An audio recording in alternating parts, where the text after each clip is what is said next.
की प्राप्ति हुई है। जल पीकर प्रसाद ग्रहण करके वह नगर चला गया। सत्यनारायण देवता के लिए मन में ऐसा सोचने लगा कि आज लकड़ी बेचने में हमें जो भी द्रव्य मिलेगा उससे भगवान सत्यनारायण का व्रत करूंगा।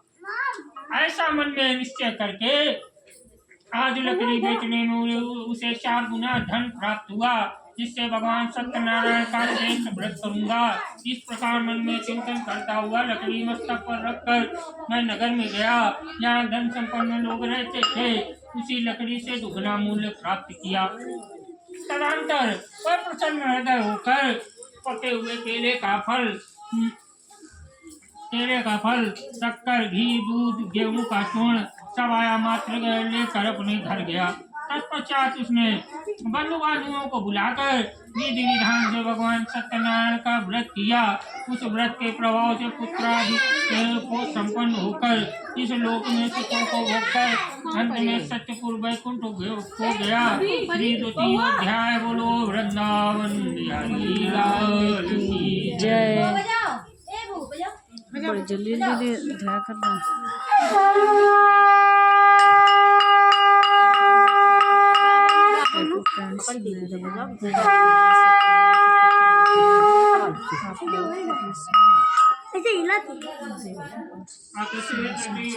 प्रारंभम राजा मुखो साधु वाणी लीलावती कलावती ग्राम गर्वच्छामि स्वर्ण्यम पुरक्षिमे चोरवलकामुकुनापानपनन्दनं गीतेन्द्रियं सत्त्ववादीयौ देवालयं प्रति दिने दिने धनं दत्त्वा यजमानं सन्तोषमुखं भार्यां सुवर्णं गिरां समाननम्।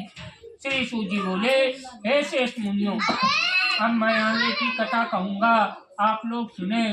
प्राचीन काल में उल्कामुख नाम का राजा था। वह जितेंद्रिय एवं सत्यवादी अत्यंत बुद्धिमान था। विद्वान राजा प्रतिदिन देवालय जाता और ब्राह्मणों को धन देकर संतुष्ट करता था। कमल के समान मुख वाली उनकी धर्मपत्नी शील विनम्र एवं सौंदर्य आदि गुणों से संपन्न पतिपरायणा थी। राजा एक दिन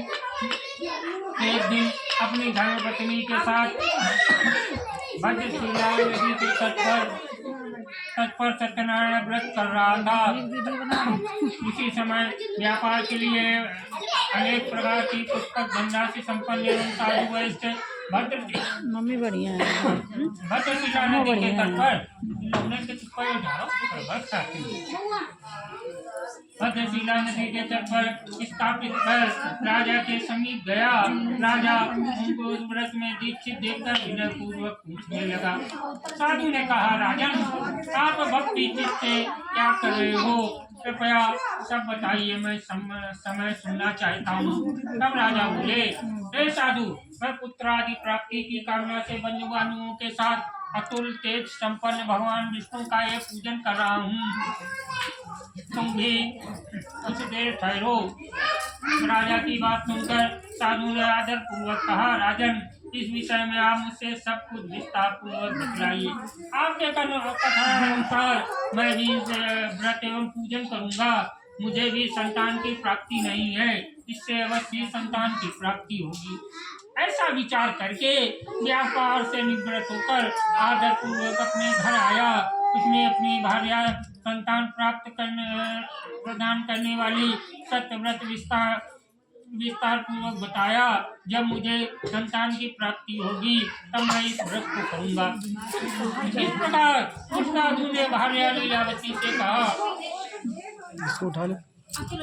आ जुन्नू